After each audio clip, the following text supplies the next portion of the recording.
මේ ක්‍රීඩාවල් කරන ක්‍රීඩකයෝ ඉන්නව නේද? ශරීරයට දැඩි හානි සිද්ධ කරගෙන තියෙනවා. මේකට හේතු වෙන්නේ ක්‍රීඩාව යුද්ධය එක සමානයි මේ තුවාල වීම මතින් බලපුවාම. ඒ කියන්නේ තමන්ගේ උපරිමය දීලා ක්‍රීඩාවක උපරිම ජයග්‍රහණයක් බලාපොරොත්තු වෙන ක්‍රීඩා කරනකොට ශරීරයට හානි සිද්ධ වෙන එක වළක්වන්න බෑ. ඕනම ජයග්‍රාහී ක්‍රීඩකයෙක් ගැන හොයලා බලන්න ශාරීරික හානි වලට ලක් වෙලා තියෙනවා. මේ චෙස් දාන් ගැන නෙමෙයි කියන්නේ. එතකොට ඒ ක්‍රීඩක ස්වභාවය. දැන් අපි ක්‍රීඩකයෝ නෙමෙයි. අපි කවුද? අපි කියලා කියන්නේ මේ අහගෙන ඉන්න ඔක්කොටම අපි සාමාන්‍ය ශරීර යෝග්‍ය සඳහා ව්‍යායාම කරන අය. අපේ ව්‍යායාම කරන කී අරමුණ ක්‍රීඩා ජයග්‍රහණ නෙමෙයිනේ.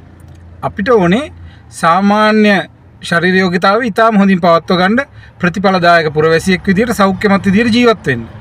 එතකොට අපි එහෙම ජීවත් වෙන ගමන් ක්‍රීඩකයෝ හෙලා දකින්න යන්න හොඳ නැහැ. අර ක්‍රීඩාව කරලා අරයාගේ කොන්ද කැඩිලා අරයාගේ කකුල් කැඩිලා අරයට මෙහෙම වෙලා දියවැඩියාව හැදලා දැන් ලෙඩ වෙලා එහෙම කියන්න බෑ.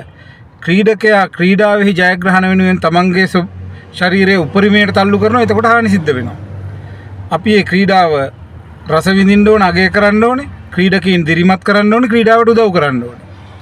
මොකද ක්‍රීඩාව තමයි පරමාදර්ශය ලබා දෙන්නේ සාමාන්‍ය ශරීර යෝග්‍යතාවය ඉදිරියට ගෙනියන්න. අපේ මොටිවේෂන් එක වෙන්නේ මේ ක්‍රීඩකයෝ.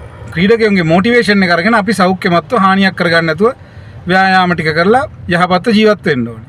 දෙක පටලගෙන වෛරීව අනිත් අය වෙලා දකින්න හදන එක මෝඩකමක්.